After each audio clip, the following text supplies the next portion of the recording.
Hey everybody, welcome back to my channel and welcome back to my kitchen. We're going to be making some empanadas today. We're just going to do ham and cheese. But first I wanted to take a moment and show you my new apron that I'm going to be using. I cook with wine sometimes. I even add it to the food. This is pretty nice. It was sent to us by a subscriber, Cooking with Wine in '99. She said she likes to cook with wine, but it rarely gets into food, so she can relate. So let's get started with making our empanadas. And then to get started, I just wanted to give a shout out to the subscriber VNSP. They actually sent us this empanada maker. It also can be used for making pierogies or whatever you need. So they have 3 different size of crimpers here, and 3 different size of cutouts to fit into the crimpers, and a spoon. And they just said, we love your channel and your content and would love to make you see some empanadas or little breakfast croissants. So we wanted you to try our product. So we're gonna give these a shot. And like I said, we're gonna make ham and cheese ones. So I have some chopped up ham that was a leftover.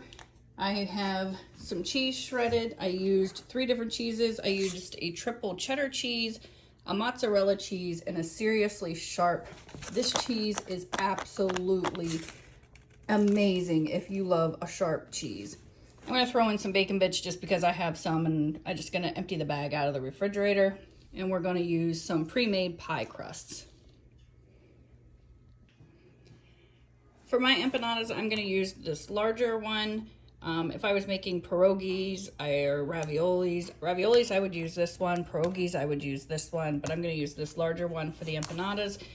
I'm going to let my pie crust sit out for about 10 minutes so that it softens up enough that it doesn't crack from being in the refrigerator. And we'll roll it out and we'll cut them and we'll get them ready. Now that it's sat out for about 10 minutes, you're just going to lay it flat and you're going to make your little circle cutouts. And you can re-roll this so that you can get more cutouts as well. And then you'll take them and you'll place them right in the center of this. And kind of push it down just a little bit, and then you're gonna put your filling in here.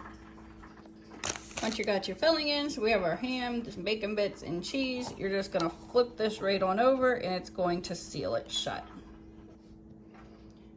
Less is more. You probably only want to use a spoon or 2 spoonfuls to put in there. And look at that, it makes the perfect little crimped empanada. We're gonna throw this in the deep fryer at 350 until it's golden brown. Our oil is up to temp, so we're just gonna place these in here and we're gonna drop them in and let them cook until they're golden brown.